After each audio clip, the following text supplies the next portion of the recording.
take me back. You guys get hit by the feds for essentially the mixtape hustle. Yeah. For people who don't know, back in the day, I don't even know how many CD burners you guys had to have had.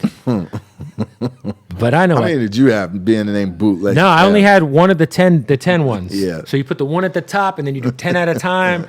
And then I had a little shitty printer I was printing fucking mixtape covers out on. I would go to the fucking Staples and buy the jewel cases. I'd steal ink from the fucking demo printers. What a time. But, you know. How much money you think I made you?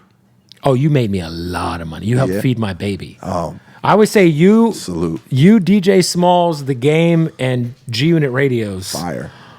That was. I mean, because Southern Smoke was like a big brand too at that time. Very big brand. Very big. That was my main competitor. Yeah, it was like Gangsta Grills and Southern Smoke. Yep. Yeah, but like, do you know like what the like?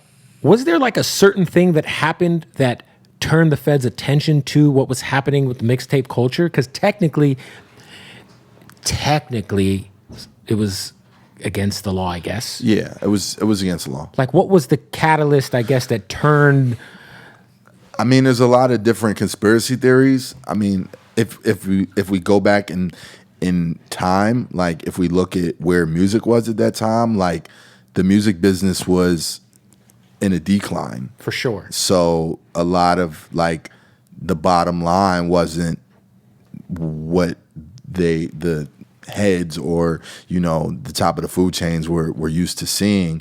And mixtapes it was like the Wild Wild West in a lot of ways. So it was like the crypto market. So outside of like the sanctioned Gangsta Grills that I was doing and the other like G Unit Radios, there were like all these just random mixtapes out of people getting songs and leaking them and taking them from Gmails and, you know, literally being bootlegs. So I think in a way it was affecting, potentially it could have been affecting some of the business, or maybe they were just looking at mixtapes as a scapegoat, you know? And then, you know, at the same time, mixtapes started to show up in like Best Buy and Target with which barcodes. I never understood. Yeah, shit was like, nigga, those are fucking bootlegs. Like literally, like they had barcodes on them, and that wasn't coming from me. You know what I mean? Like, so they didn't run up in Best Buy with the M16s and arrest them for bootlegging and racketeering. But I think when that started to happen, and like,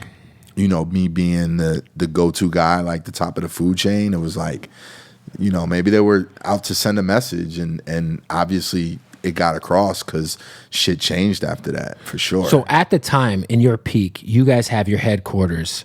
Are you guys burning the CDs, distributing the mixtapes to like the bodegas, the mixed units of the world, these websites where you can go get mixtapes? Were you guys the source of just your Gangsta Grill shit, or were you guys also producing other people's shit? Nah, we were just doing all in-house stuff. So right. It was all affiliates. All affiliate shit. Yeah, so everything that we were doing was strictly like under our brand. So there were Gangsta Grills, but like that was one of the problems too. Like, so when they went to gangstagrills.com, one of the red flags that they saw wasn't necessarily the Gangsta Grills. It was the other CDs that had like Michael Jackson on the cover, or Beyonce on the cover, and it was like a blend of Michael Jackson. So the mashup shit, where there was like the radio mixes. Yeah, they seeing shit like that, and like, oh, these are like, you know, this Michael Jackson. And what were you guys selling mixtapes per piece for back then? Like, let's say if someone bought it directly from you, maybe like $2-3. Oh wow, I used to do, I think, $5 a pop or 5 for 20. For wholesale? No, just like at the swap meet in my space. Oh, I'm talking about wholesale. Wholesale, I was doing like $2.50. Yeah, like $2.50, $3. A piece, probably like $7-8 or something like that. I don't remember. Everything I was doing at that time was in bulk, so we were. It was all wholesale shit. Yeah, it was at a lesser price. People were buying like quantities of from 200 to 1,000 at the time, like nonstop. In a hypothetical world in which you were doing that, but you're not who you are right now, what would have been the best year that you made mixtape money-wise? In a hypothetical world where it actually didn't happen in a far universe, far away. are you? So let me get this question straight. I'm asking you Mm-hmm. if you were someone who looks just like you in a different universe, how much illegal mixtape money would somebody like you have made at a peak without it actually being you? You know what's crazy? To answer that, like in that hypothetical world, somebody who may have looked like me, like In like another universe, doppelganger. like 100,000 a month. Wow. Yeah. And is that taxable?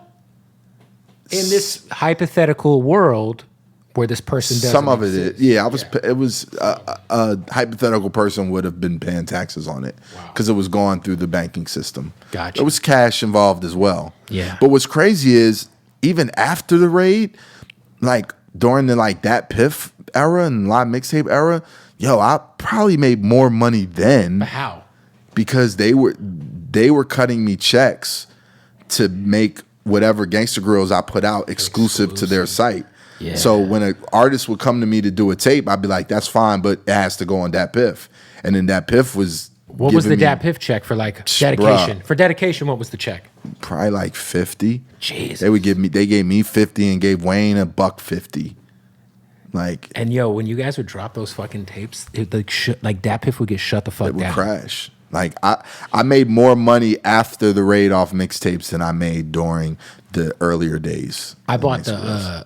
the first time I ever interviewed you or met you, I was like a nobody intern at Power in Phoenix, and I bought the white tee with I'll the never free forget DJ Drama shit off a mix unit, and I was like, man, I'm about to meet Drama, about to bust out the tee. You know what I'm saying? That was and we did that interview like during my first album run right after the raid. So that was like 07. Yeah, it was around. It was early, bro. I was like a nobody. Yeah, but I never forget. I remember you from that time. I was like a skinny, the just first time we met in Phoenix when we did that interview. fucking triple XL DJ Drama tee. Yeah, I remember. Shout out to Mix Unit, man. I used to buy hella shirts off of there. Yeah, they had everything. Yeah, fucking A, man. I just saw. Well, I guess Dat Piff isn't actually closing. They put up a tweet that said that they're. I saw that. I was so sad. That's crazy. I mean, it's crazy because Fab DM'd it to me too. Like I think I saw it on.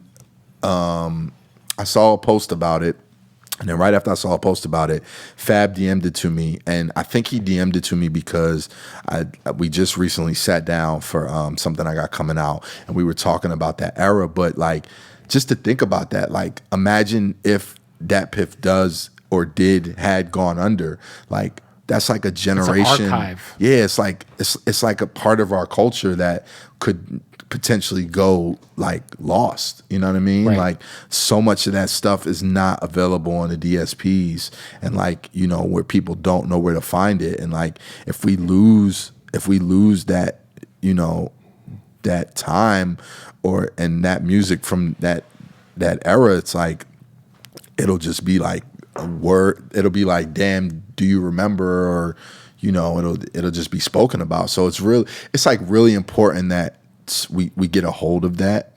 Just to keep it alive. I just feel like to keep the history alive. Gotta keep the history alive. It's like, where else am I gonna go? I don't want to go listen to some shitty YouTube fucking shit to go listen to like the Pharrell tape or some Little Brother shit. And one of my goals is something I've been working on too, is definitely bringing some of the classics to the DSPs, like so they can be available, so people There's so many projects, it's a lot of work, but it can be done. Like it can be done. So one that we're definitely in the process of working on is getting dedication to up on DSPs. It's really just clearing the beats. Yeah, you gotta clearing the pub, clearing the beats, like I'm sure Wayne's down. Of course. Yeah. Yeah. Yeah. Can't do it without the goat. Can't do it without him.